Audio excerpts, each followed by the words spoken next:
My name is Tim Helder. I was born January 14th, 1959. Whittier, California is where I was born. Well, my mom is Jean Kurtzinger.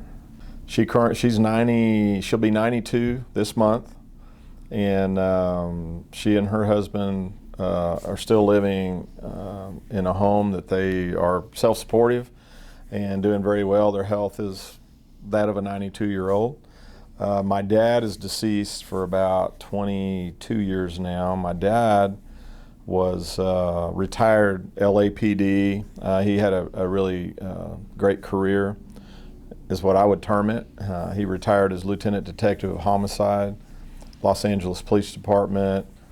Probably most notably, his biggest case involved Charles Manson. You know, his unit was over the Charles Manson investigation.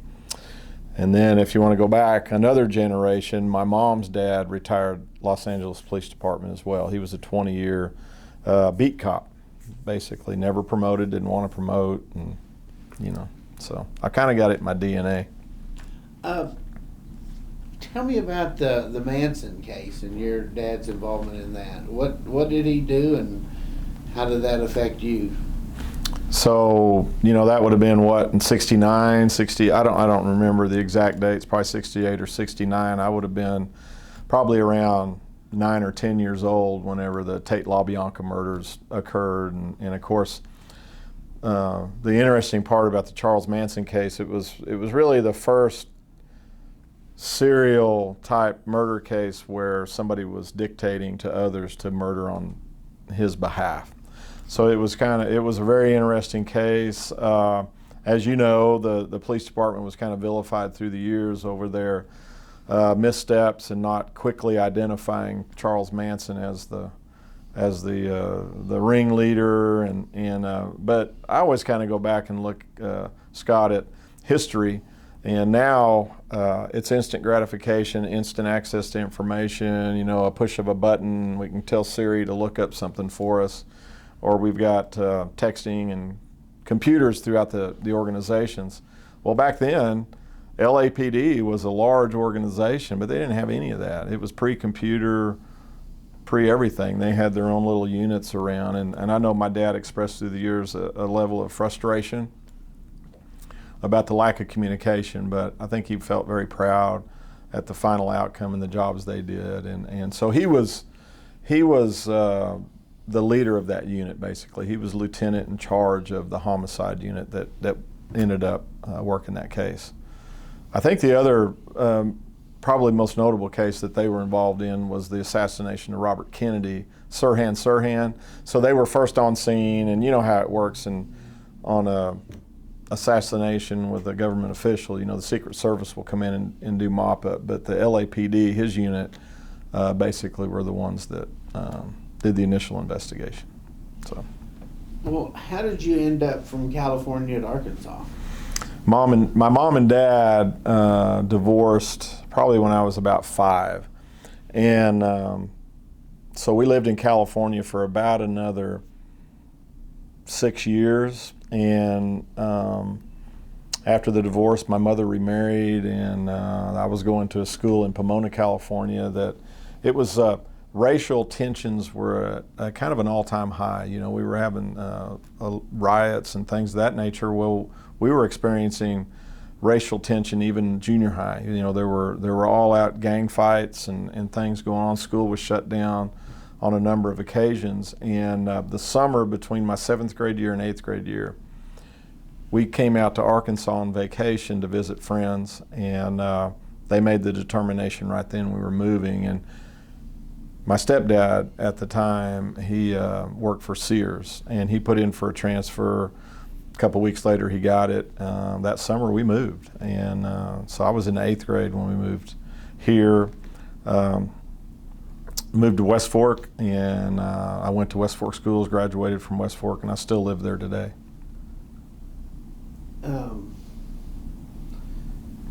What was it like going to school in West Fork?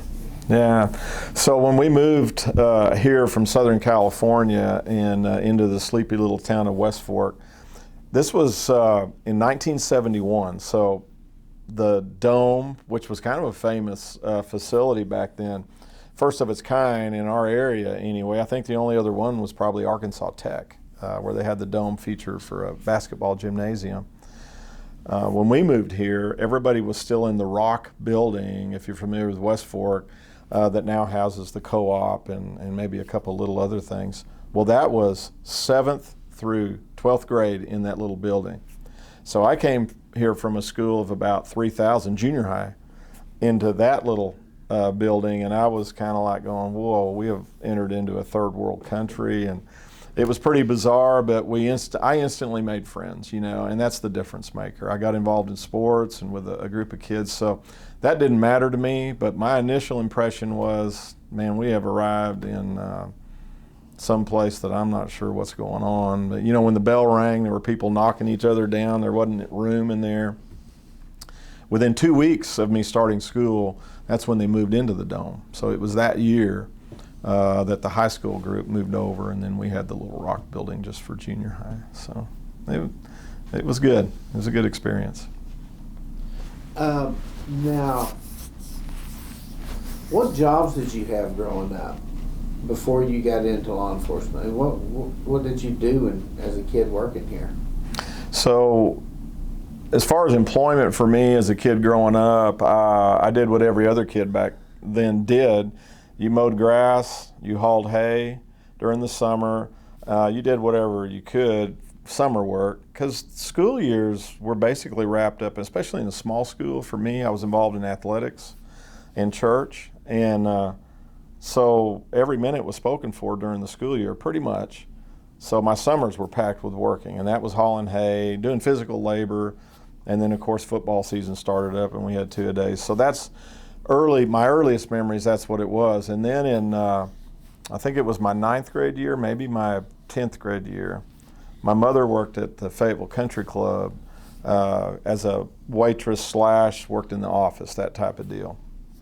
And they needed help on the weekends, like big events or something with somebody to come in, kid labor, basically, to come in and bus tables, wash dishes.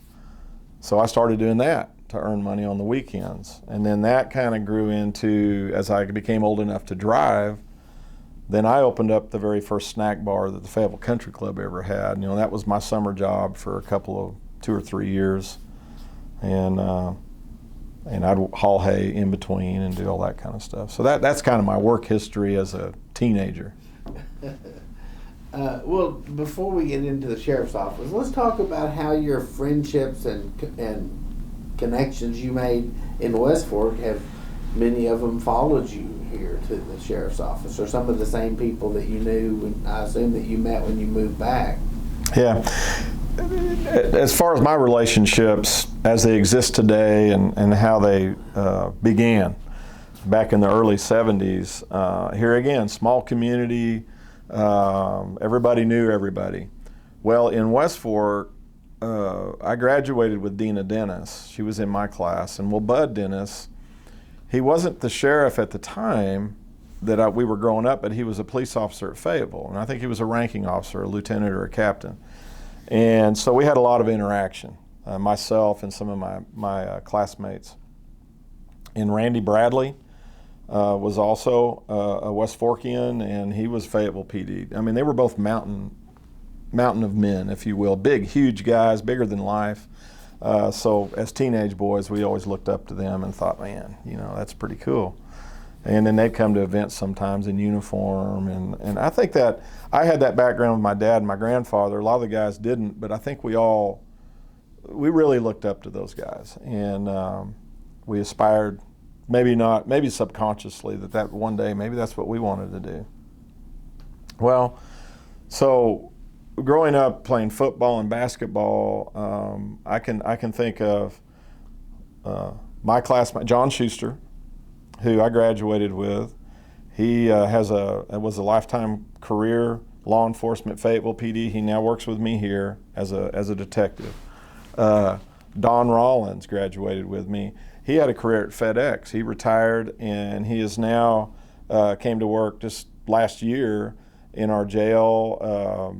He's in the academy now and going to work transport. Randall Denzer graduated from West Fork a year behind me.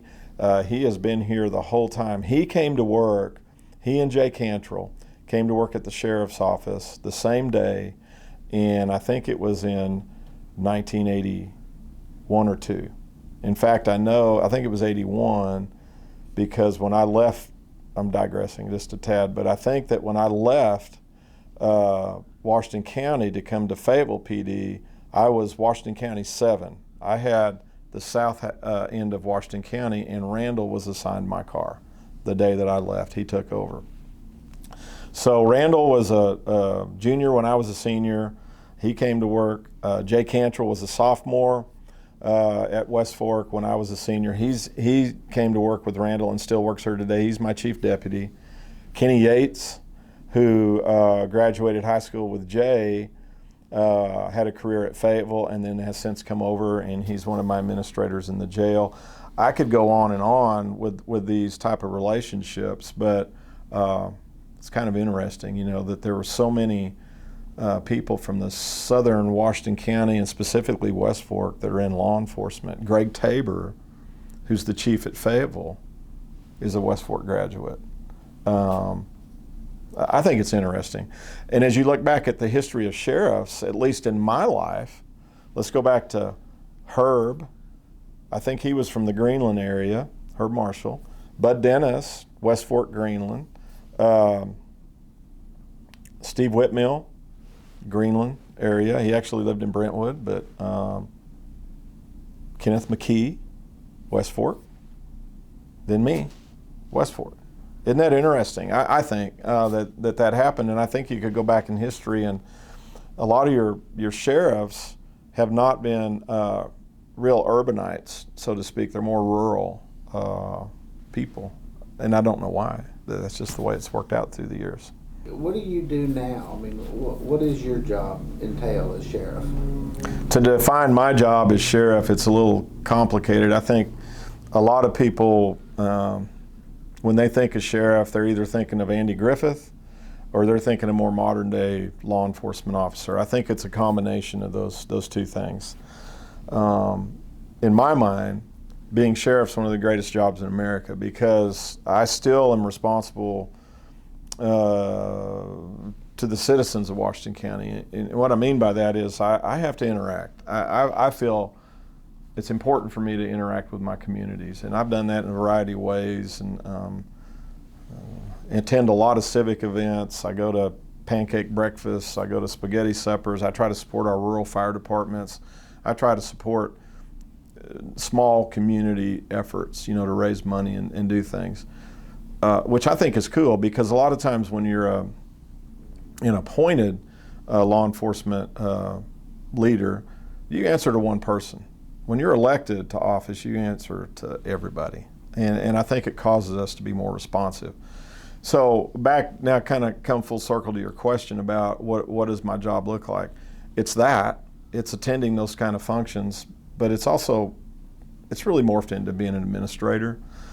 We manage a large budget, that's probably, it's large. We're up over $20 million, well over $20 million to run the jail and our enforcement responsibilities. So a lot of my time spent sharpening my pencil and using my eraser to try and figure out how do we make all this work. It's about attending meetings, meeting after meeting after meeting.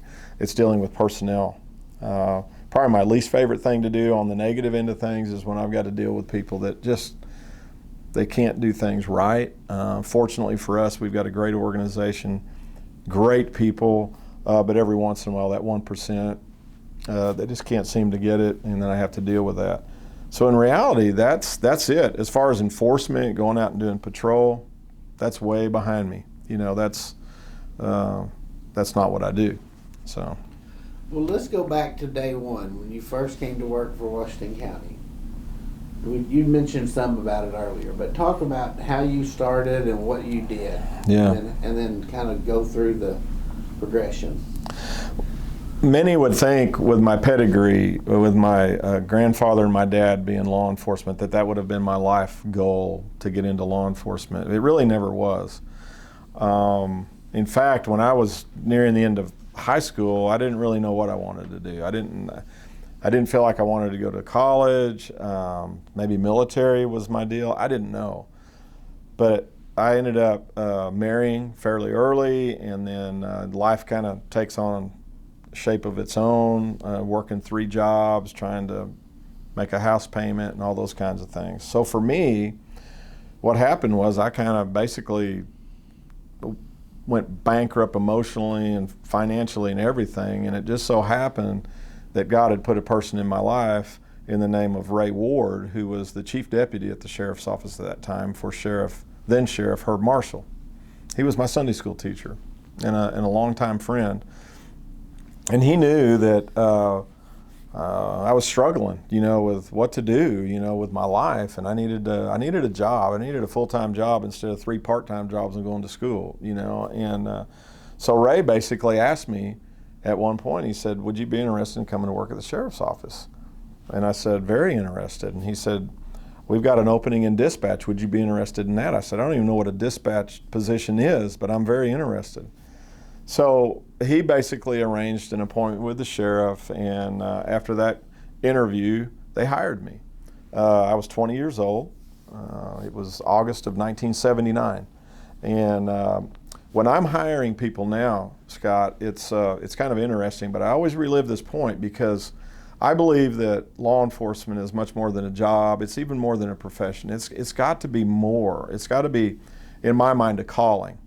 And when I say that, it's what I mean by that is you've got to have a heart for service, and then you've got to find fulfillment in what we do. And it's hard to do for the average person. We're a little strange because we're serving people a lot of times that don't necessarily want to be served. And I give this kind of definition in that whenever Herb Marshall hired me, gave me that opportunity, within 30 minutes of sitting in that chair, I was hooked for life.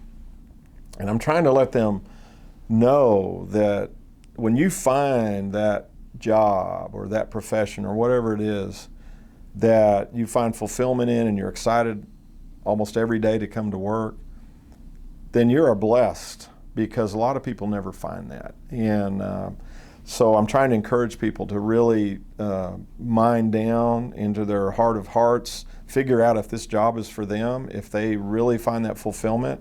If they do, then enjoy the ride, because I've always heard, and I believe this, that if you find a job you love, you'll never work a day the rest of your life. You don't treat it as a job. You don't treat it as drudgery. You enjoy coming to work and making a difference in people's lives.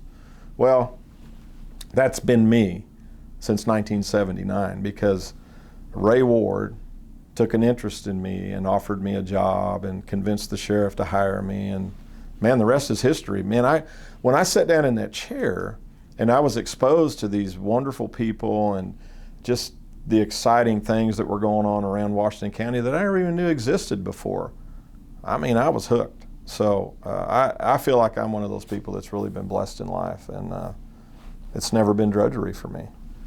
So what was it like going out on patrol in the early days? How many deputies were there, and what did you cover, and what was a typical night like? Yeah.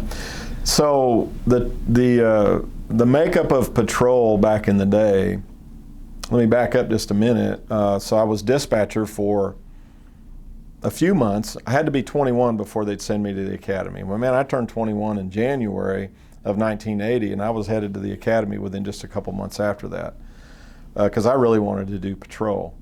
So when I got out of the academy, which then was like 4 weeks plus a week later of officer safety training, I got back and was assigned to Jim Hankins, who was a patrol, kind of one of the old dogs, in patrol back then. They stuck me with him for a week, and then they said, "You're on your own, get after it." Well, that looked like this. On any given night, for the most part, the county was divided south end, north end, 2 of us, covered 955 square miles. Occasionally there might be a sergeant rover or something where we might have 3, and then it might even have got to 4 on a real busy night, but that was rare back then. So probably the look of the sheriff's office back then might have been 8 to 10 total road deputies with a couple sergeants, and that's to cover every day, 7 days a week. So you were just really maximizing your manpower. We probably had, our total department really back then was in the low 20s. That's including dispatch, jail, patrol, and CID, and civil process. Really small, right? And today we're looking at, I've got 330 full-time employees with some part-time help, and our patrol and enforcement side, we're probably around 50-ish on patrol, including supervisors, then another 14, 15 to help us work CID and some other task force things. So things have changed, in 40 years for sure, but it's just gotten bigger. But man, I really enjoy remembering the days when I came to work in that environment. I was so excited, when Herb swore me in, and I was able to go out on patrol and really cover my end of the county that I grew up in. It was exciting to me. I had a lot of great memories. You'll remember Paul Muller, who was the chief in West Fork at the time. And I'm going to digress here, and you're going to kill me because we're talking about history, so I'm going to give you some. But so, as a kid growing up, I was a cop's kid, and I guess I wasn't much unlike a preacher's kid. I wasn't a great kid. I loved sports and I loved all that, but I was disrespectful. I mean, let's just call it like it was. And the police chief in West Fork, in that small community, the police department was one person, and it was Paul Muller.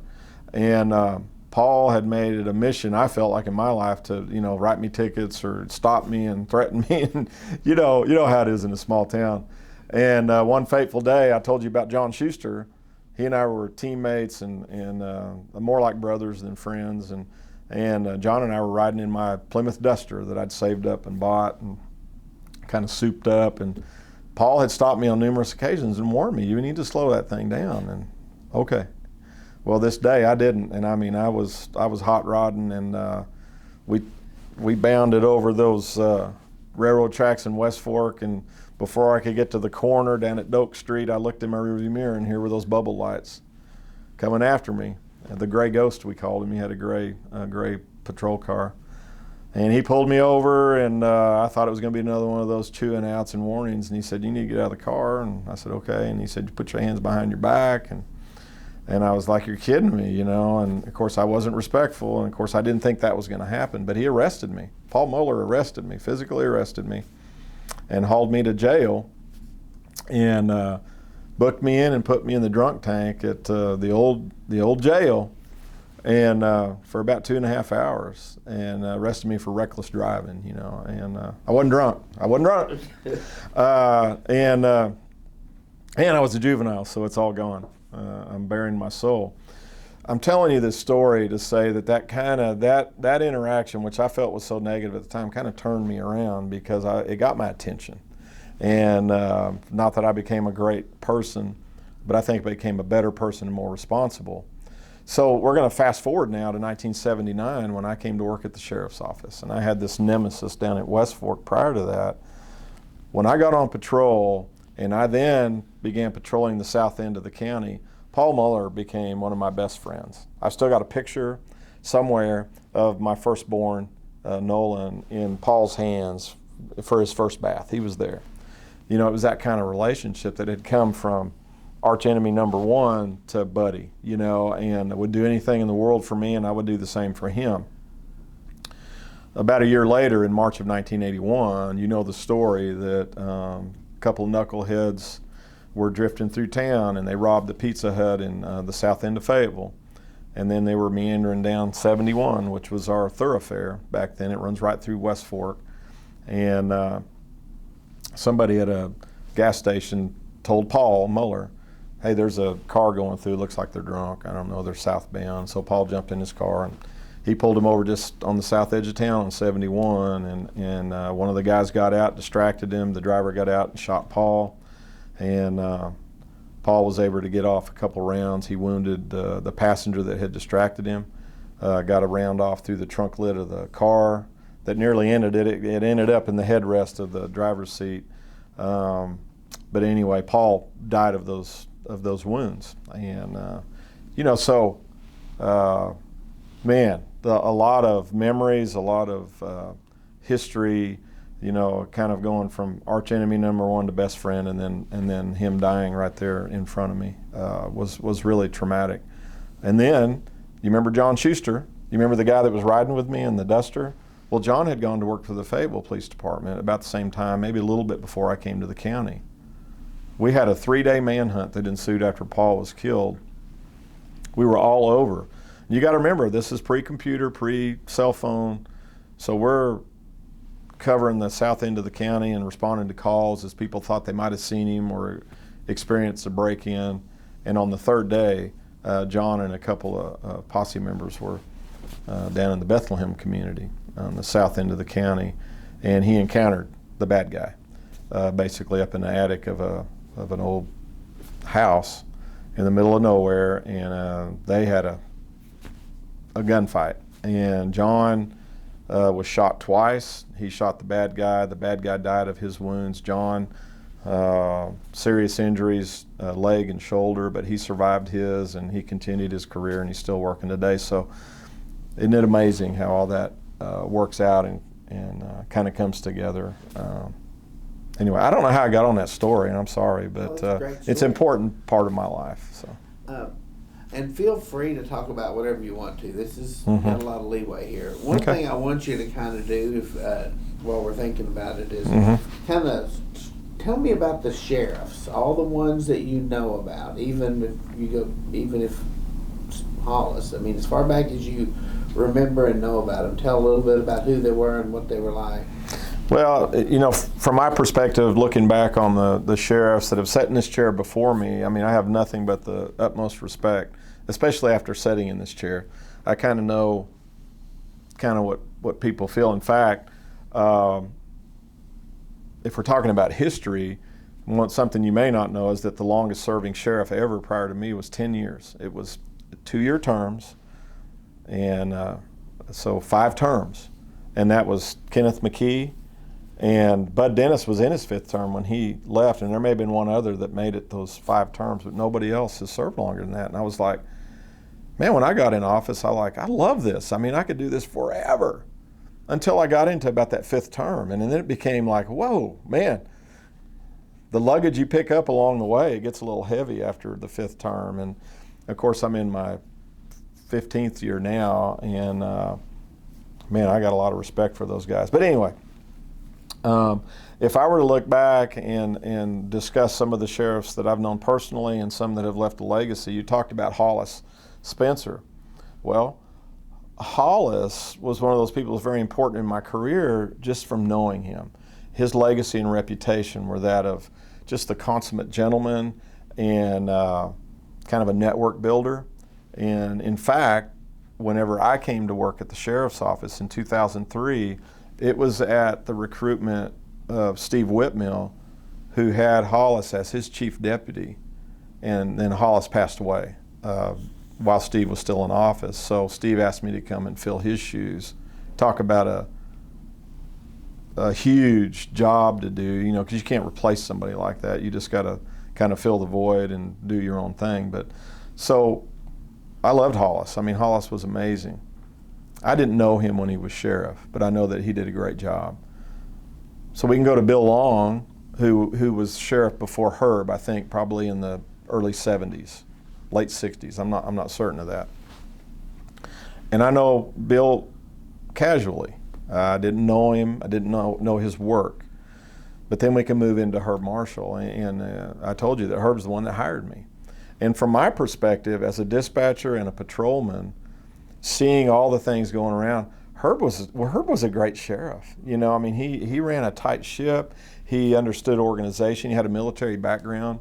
I think it were things away from work that got Herb unelected. That basically ended his career. But in my mind, he did a great job. He kind of set the tone to start moving us forward in law enforcement as far as the sheriff's office. He had a great relationship with then Sheriff Ralph Baker.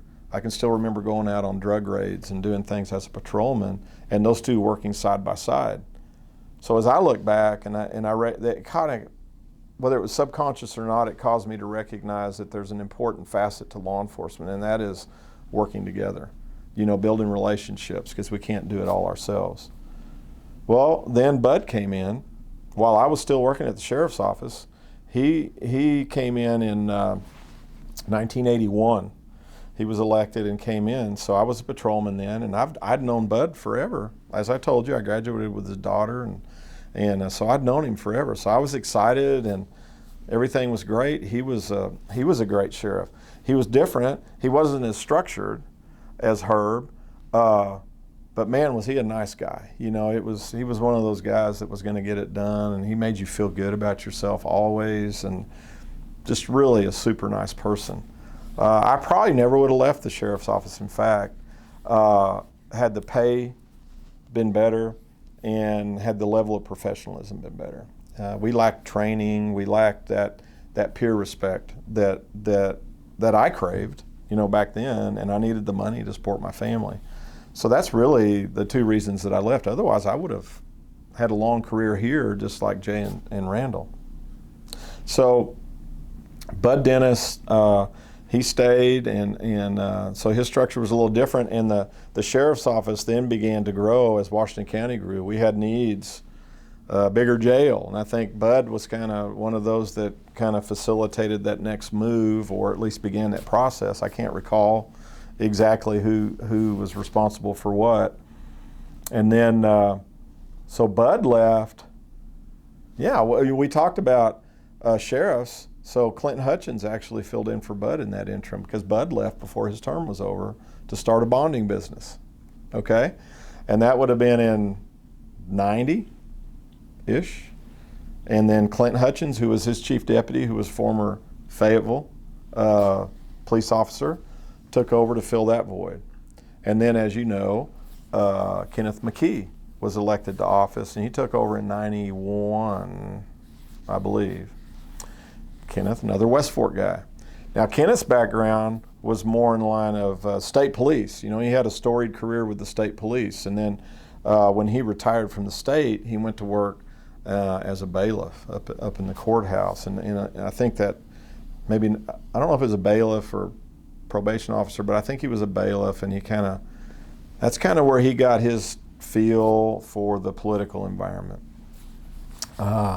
So Kenneth had the reins of the sheriff's office from 91 to 2001. Okay, and he did wonderful things. He was responsible for starting what we now call our community service program. He started it with a theory that I'm going to use inmate labor to mow and do some things here, but also out in the community, to do things for nonprofits, mow some cemeteries, do things like that. Well, now that's a robust program within the sheriff's office that we invest a lot of money in. We've got multiple trucks, multiple deputies working it.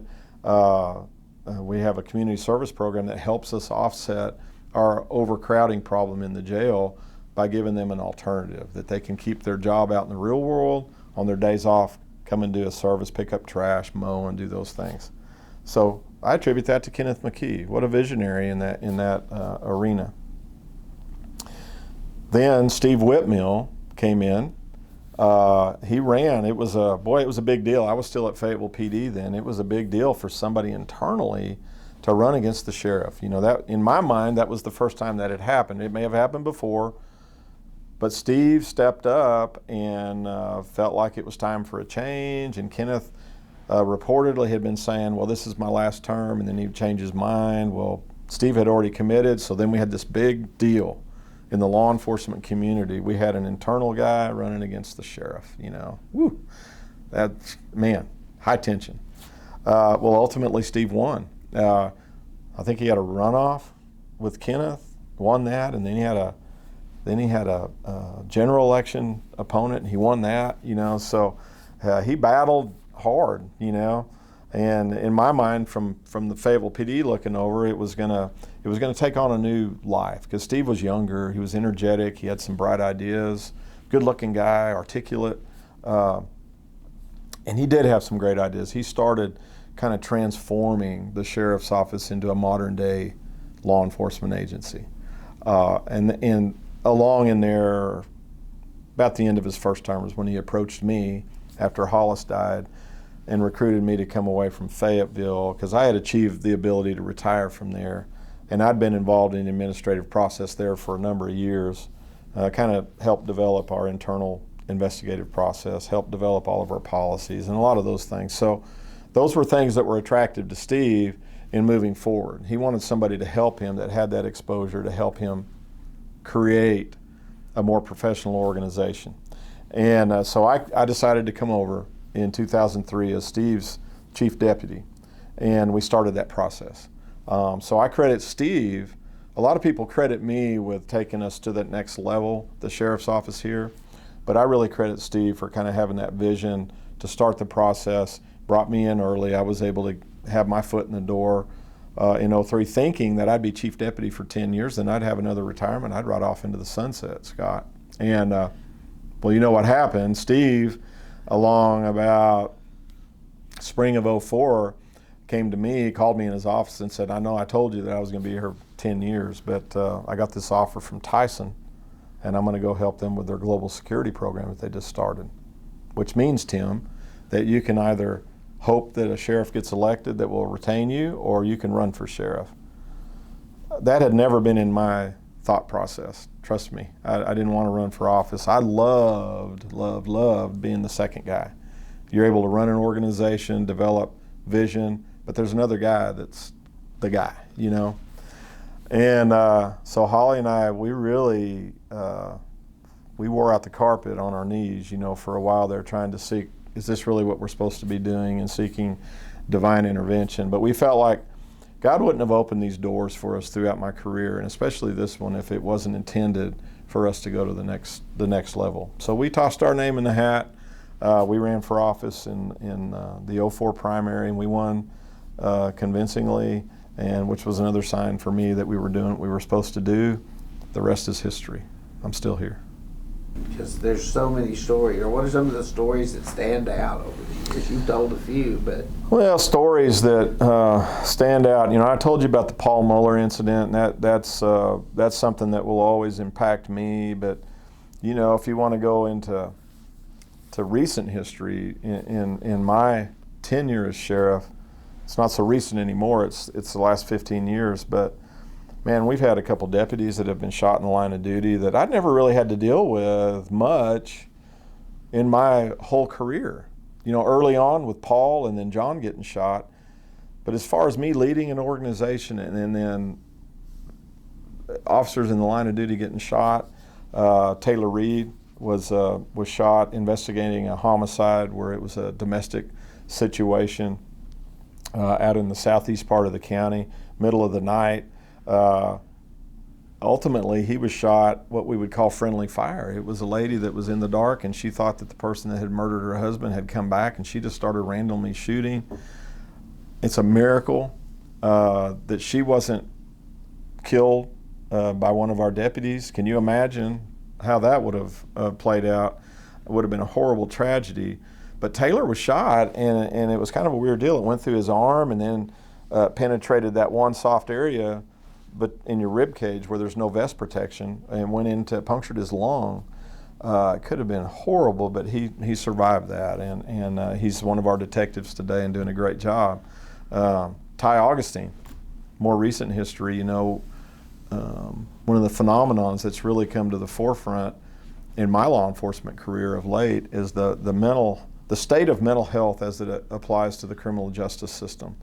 And as never before, Scott, we are responding to so many calls on a daily basis where people are threatening suicide, attempting suicide, or a family member's calling saying, I'm worried about my loved one, I haven't heard from them, or they're acting bizarrely, and blah, blah, blah, blah. We're responding on those calls multiple times a day. And those kind of calls, generally, if it's an attempted suicide, threatening suicide, or somebody that's got access to guns, they are potentially the most dangerous calls we go on, aside from a domestic disturbance. Well, this particular call that Ty went on was a parental request to check on her adult son who has documented mental illness. He has gone out onto our property with a gun, a shotgun. And we're worried about him that he's going to do harm to himself. Well, we don't have the ability to not respond. Okay? If I did, I would probably take a more hard line and say, we'll come later, especially after this incident. So my guys are there, they're trying to do the right thing, they're trying to help the parents and help this person that's potentially in crisis. So they're fanned out in an open area search, and the next thing we know, Ty's leg goes out from under him, and then you hear the report of the shotgun. And so he's shot with a 12-gauge slug, shatters his hip, and multiple rounds are fired. And I've got deputies that are really showing displays of valor and courage by going out in harm's way and dragging Ty to safety. It's just a real example of the brotherhood and self-sacrifice that's out there. They ended up taking the guy into custody without harming him, and he was determined later to be didn't have the capacity mentally to be charged criminally, and he was released. So that's kind of a phenomenon of late that we're dealing with that I've never had before. Are those exciting and encouraging stories? Probably not, but that's part of history, and that's part of the change and the dynamics of law enforcement. Probably in the last 10 to 12 years, we've really dealt with a shift in national respect or lack of respect for law enforcement, where we're challenged at every turn, where everybody, law enforcement used to have that trust factor where you went into the courtroom, and if you raised your hand and swore to give testimony, it was pretty much automatic. If you said it, that's the way it happened. It's not that way anymore. And it's kind of frustrating, but we're adaptable. We understand that. We understand some of the things that have happened in our law enforcement community that have changed the landscape. So we're just determined at the sheriff's office, and this is probably one of the deals that we've changed. And we changed culture, if you will. We really, not that we were a bad place, but it was a darker place. It was a place where things were happening that it was a good old boy system. It was all the things that go with it. And we were determined to change that. And so now we operate strictly on an ideal and a premise of, character, professionalism, integrity, and respect. Those are our guiding principles. And I'm really encouraged by the young men and women that are coming to work here, and the old hands that have been here for a while that have adapted, and we really embrace that philosophy. But citizens of Washington County should really be proud of their sheriff's office and the people that really make it up. So, when I came on, I was charged as chief deputy to change the level of professionalism. Let's say, let's get some policies that are nationally acceptable and that work. And so that was one of my charges. Let's start an internal process that we have a systematic way of investigating internal complaints. I never had that before. It was really just hey, I want you to check out this story, about Bob doing such and such. And there wasn't any systematic way of getting that done. So I was kind of in charge of bringing that into play before I became sheriff. But even when I took over, and I had been exposed to kind of the goings on at the sheriff's office for about a year and a half before I took office, was that culture was such that it was just different than I had been exposed to for the last 21 years at the Fayetteville Police Department, to where we had built up that level of professionalism to where there were just expectations. It was a civil service type place where there was a process. And what I wanted to do, even though I knew that the sheriff's office would not be a civil service organization, I felt like we could emulate civil service. And so what I brought to the table, I think, was just that knowledge and experience from another organization, and brought it here to try and up the level of professionalism, up the level of training, which we have done.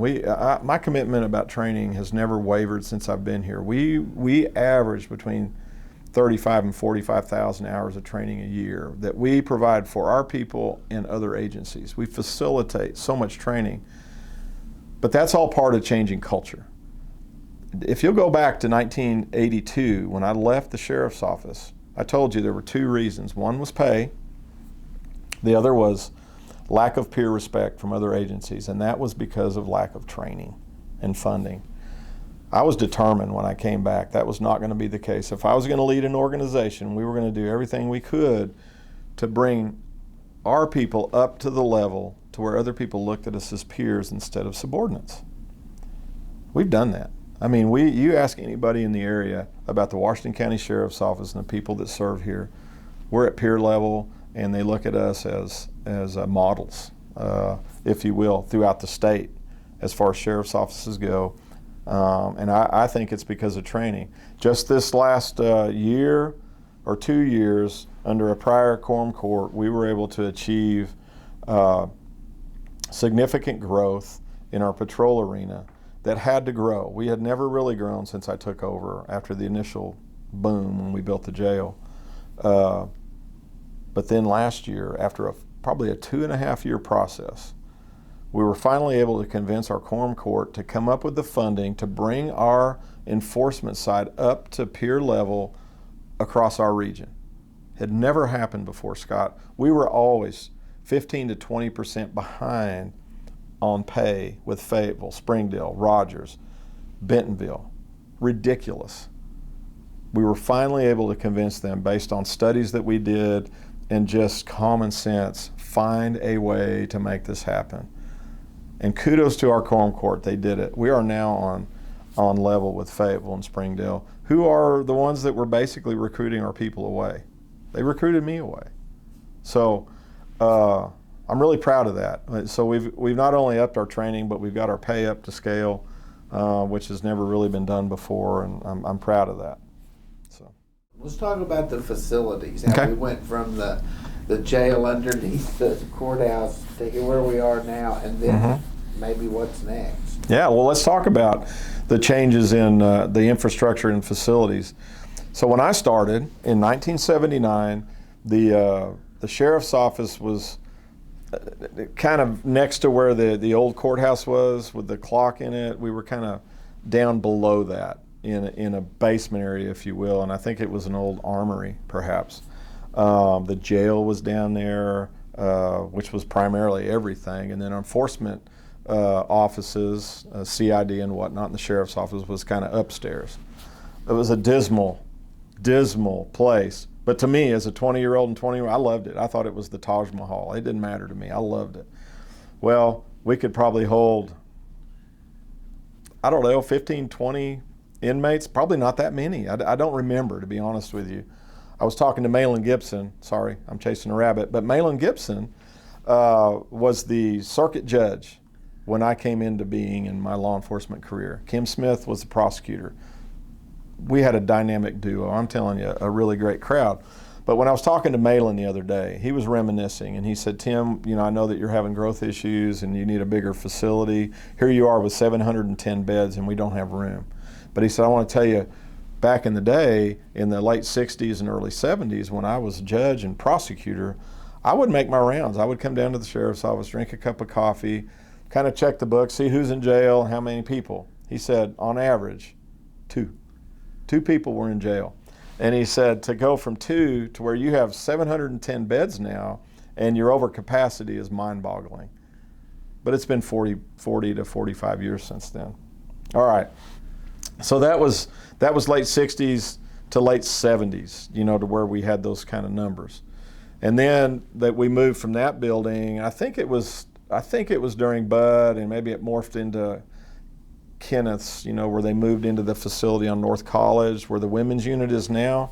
I think Bud moved there, and then Kenneth was involved in an expansion of that building to where we were holding, I think the capacity when I came over was 240 detainees. And I think on average there was 12 females and the rest were males. Well, when Steve, toward the end of Kenneth's tenure and when Steve took over, there was a big move to build a new jail and move it from North College and move it away from downtown. Well, they were successful in that, obviously. That campaign went forward. A sales tax was voted on by the people to build the facility that we're in now, 710 beds. And I think at the time that I moved in, there was about 180,000 square feet under roof. Okay, that's a pretty big deal, So this complex that we're setting in today is a result of that movement, that campaign to get this built. I took over in January of '05. We moved into this facility in March of '05. Okay, with a jail expansion and a facilities expansion, obviously you got to hire more people. We were tasked within our first year to hire over 100 new detention officers. What an undertaking.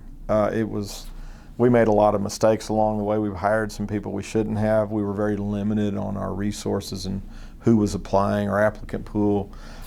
We've become much better at that through the years. Our process is much better, where we really mine down into integrity and character rather than work experience and knowledge. But it was a challenge, to say the least. You know, we had to grow exponentially with our workforce. We had to grow. Prior to this, we had our own food service. It was like we had a lady that basically cooked the meals or oversaw a trustee or two that helped her do that for all the detainees. Well, when you move here where you're going to have 700 beds, that's out the window. We immediately started the search for a food service company that could help us put out up to 700 meals a day. So the kitchen, with forethought of the people that designed this place, the kitchen we now have is designed to serve up to 1,200 meals a day in the event we do grow at some point. We now staff that whole process with a food service company that oversees and does all the mass buying, bulk buying, and they have a few employees to supervise detainee labor. So we have female 309s from the prison that live here serving their sentence, and they cook and they clean and they do all of this, which we never even dreamed was going to be an issue when we moved over here. In the last several years, we went from having 2 part-time docs and a couple of full-time nurses to a full staff where we have 24-hour coverage of nursing staff, a doctor, a nurse practitioner, a mental health professional that we have to have on staff. You know, these are multi-million-dollar projects that we never thought about prior to moving in here. So it's become a huge administrative task to keep this going. And man, I've got great people that work underneath me. We've got a great command staff that manage not only that, but our enforcement process. So I'm not even sure where we started on this conversation other than what did the jail look like then as to what it looks like now, and it's a monster. That's what I'll tell you. How much has it helped by moving, instead of taking the prisoners to the courthouse, bringing the judges and the prosecutors down here to do a lot of the court? So one of the things that we implemented in the move when we constructed this facility, and here again, the forethought to have a courtroom here in the sheriff's office. That allowed us not to have to transport all these detainees from here, 4 miles up the road to the courthouse to see the judges on a daily basis. You know that prior to me coming on, that Pete Williamson was working under Kenneth McKee's command. A young officer that worked here was assigned one day to take somebody to the doctor, a detainee to the doctor. The guy overpowered him, murdered not only our deputy, but he murdered a citizen, and what a nightmare. So those things can happen, and that happened with the transport. So what we really wanted to do was take those dangers that we have control of out of the equation. Now, do we still take people over to the circuit courtroom? Yes, we do, but not in mass. In mass, everybody's coming to their detention hearings, their 8.1 hearings. All of that is done right here. Some of their arraignments are done here. So it's really up the level of safety and containment by doing that here. So what challenges do you face in the future? Well, as I think of challenges that I could possibly face in the future, I think one that's really looming large in our face right now is we're full. We just got through talking about this huge jail, this detention center that we're tasked with manning, 710 beds. So Scott, in order for us to maintain civility and recognize the humanity end of things, we're basically full at about 675, 680 people because of classification and people that we can't house together. So some cell blocks may be way over full and some may not have as many, but I can't move those people around. They're there. So for all intents and purposes, I've been singing this message to the quorum court and everybody that'll listen, that we are at capacity. We're aggressively managing our population, but we're going to be hitting the saturation point before long to where I can't do anything, and we're going to have to expand this facility. Do I want to expand this facility? Absolutely not. Do we need to do it? You need to do it. Because it's going to be somebody else sitting in this chair on down the road, and I got to make sure that I do my part to make sure that we've done everything we can from a public safety perspective. So we've been in the middle of that process with our quorum court for 4 years. It really has ramped up in the last year and a half or so, and trying to get on ballot this issue about this overcrowding and an expansion. Well, you're here today. As luck would have it, I was in front of the quorum court, my committee last night, where they basically deep sixed that whole process, at least for the present time, until they can have more studies done and convince them, because it's basically a new court. I mean, in their defense, they're trying to educate themselves and get to that point. So your question really is, what does it look like in the future? In that vein, it's a re-education process, it's a study. So the jail is one of the big issues that we're facing. Probably other issues that we're facing are the change on the enforcement side of the building of the type of calls that we respond to. We have increased our manpower for the first time probably in the last 3 years over this 15-year service of mine as sheriff. We had to go to the court and basically tell them, look, it's not even that we're answering more calls, which we are, but it's the type of calls we're answering. They require multiple deputies to respond. And you have to remember that we're responsible for the unincorporated areas of Washington County. Now, we do help the cities and the small towns, and we're the cavalry, we come running, but our primary function constitutionally is to enforce laws in the unincorporated areas. My guy can be by himself for 20 minutes waiting on backup, right? And so if we're talking about a call that requires multiple deputies, we're really demeaning and diminishing our workforce by sending multiple deputies on calls, and we're not covering other areas. We're not Fayetteville, where their closest backup is 30 seconds away, up to a minute, or 20 minutes away. So that's a challenge. It's trying to, in a strapped budget, trying to provide these enforcement services without just asking for the moon. We're trying to be very responsible stewards of the taxpayers' money, but those calls for service have become much more dangerous, where we got to have more deputies responding. So listen, kudos to the court at the time. They recognized that. They gave us more positions. Then the challenge comes, hiring and retention. That's probably the next big thing we're experiencing now, but future leaders, not just in law enforcement, but that's what we're talking about today. We're dealing with a group of folks, you want to call them millennials or Generation X, I don't know.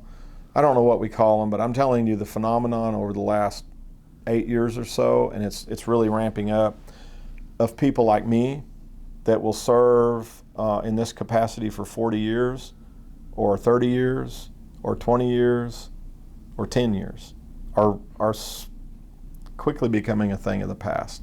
What we're finding is if we can hire somebody, retain them for 3 to 5 years, it's an accomplishment. Because the mentality now is people want to be challenged. I can't tell you how many people have come to me that we've hired. They've been very successful. They're really great at what they do, and they love what they do. But one day they'll come in and say, I'm resigning. I've loved what I've done, but I really think that I want to try. It could be my own lawn service, or it could be I want to go back to school to be a computer technician. And it's like just totally away from law enforcement. It's been very strange, but I guess we would just say that Younger people now, this generation, have to have their interest piqued continually, and it's not that they don't like it, it's just that they're ready to move on and try something else. So that's a challenge, and that's a nationwide challenge. It's been going on for a while, but it's everywhere. So when I describe Washington County to people that I meet, or it might even be somebody that's thinking about moving here, of course I'm coming from a perspective of, if somebody's going to relocate, what are they looking for? And I think the three primary things are, is it a quality educational system within your area? Well, obviously we've got the greatest high schools and secondary schools, but we got the University of Arkansas, so we're great there. What about your medical facilities and all that stuff? I'm on the board with Washington Regional. Obviously I'm going to sing their praise, but I think we have superb medical and emergency staff to care for our needs. Well, the third thing is always going to be, what's your crime rate? What's your emergency services look like?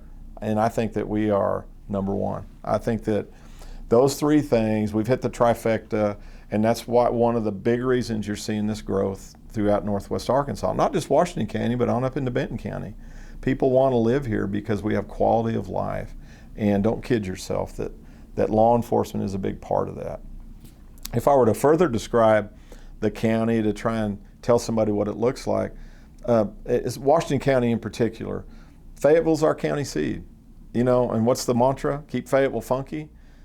Well, it's okay, but that's what makes it attractive to a lot of people. Look, we've still got, it's a growing city, it's an urban setting, but Fayetteville has worked really hard to keep it trees planted everywhere, farmers market that's very vibrant and kind of brings the big city down to a small town, that feel, right? We're artsy, we're liberal, all that. We'll just go 10 miles to the north and you come to Springdale, which is kind of a different mood, it's kind of more blue collar, but they're trending more progressive now. They've got a lot of things going on up there. So what I just try and tell people is, look, it's a great area to live. I've raised my kids here. I would never discourage somebody from moving here, other than I just don't want more people here. Right? It's a wonderful place to raise your children. Our crime rate's low. We have crime just like anywhere else. We have major crimes, we have minor crimes. But the people of Washington County are what make it special. It's a diverse group of folks. We've got ultra liberal, we got ultra conservative, and we got a lot of people in the middle that are just people earning a living and raising their families. And I love Washington County. When we moved here in 1971, of course, the draw was we're fleeing an environment that wasn't healthy. And I think when my mom and stepdad brought us out here, they were looking for that relief. And they had a friend here. And I think when they saw the trees and the rural environment and the small school systems, I think that's what they fell in love with. And I'm an outdoors guy. I love the outdoors. I love to play golf, hunt, fish, all those things. So for me as a kid, it wasn't an issue. I loved it. And I suppose that would tie into the question of what do I love about Washington County. I don't think it's changed all that much from my initial perspective of what Washington County is. It's a growing area, but it still gives you that small town feel, if you will. It's the people that make up Washington County that make me love it so.